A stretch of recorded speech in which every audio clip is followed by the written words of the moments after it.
Hello everyone, how are you doing? This is MD Tech here with another quick tutorial. In today's tutorial, I'm going to show you guys how to use the built-in free voice recorder for audio recordings on your Windows 11 computer.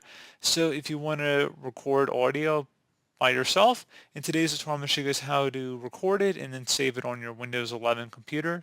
So this should hopefully be a pretty straightforward process, guys. And without further ado, let's go ahead and jump right into it. So all you have to do is select the search magnify icon. Type in voice recorder. Best match will come back with voice recorder. Go ahead and open that up.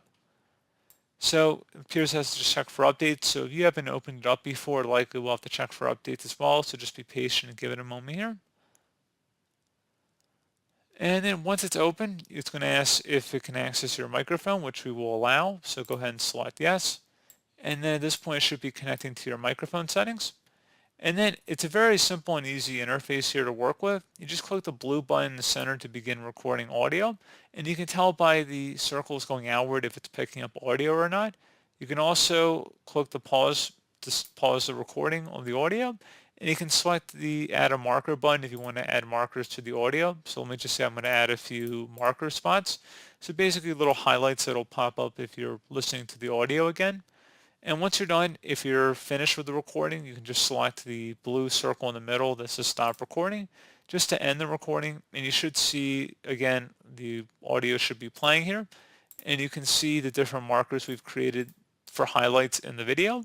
So you can go in here as well. You can share it. So if you click the share button, it'll give you the option to email it or share it via email or devices that you might have connected to your computer. So if you have other devices nearby, you can share it that way. You also have the ability to trim the voice clipping as well if you want to make it shorter, perhaps, if you want to cut out the beginning or the end. And you can save it by clicking the little save button. You also can just delete the clip here or other clips. If you have multiple ones on the left side, you just select the clip and then you can select the trash can icon to delete it. And you can also rename the clip. So normally it just would be a default name here, but you can name it something specific to better define what the clip is. And then you would select rename. And if you want to open up this file location, just if you wanted to save it to a flash drive or move it somewhere else, you can click on the little three-dotted icon in the bottom right corner of it. And you can select where it says open file location. And then you can drag it over to your desktop or email it, for example. And if you're curious what the file type is, it's saved as a .m4a file. So pretty straightforward. And if you click on that settings again and you select where it says microphone settings, you can adjust it here as well. Make sure that it is turned on for the voice recorder. You want to make sure the mic is enabled and has access. So pretty straightforward process, guys. And if you just want to open up the voice recorder video library, or I should say audio library, and not just begin the audio recording, you can just open up the voice recorder. And then since you already have a voice recording in here, it should open up the library.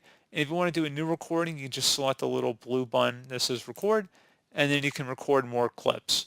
So pretty straightforward process, guys. Do hope I was able to help you out, and I do look forward to catching you all in the next tutorial. Goodbye.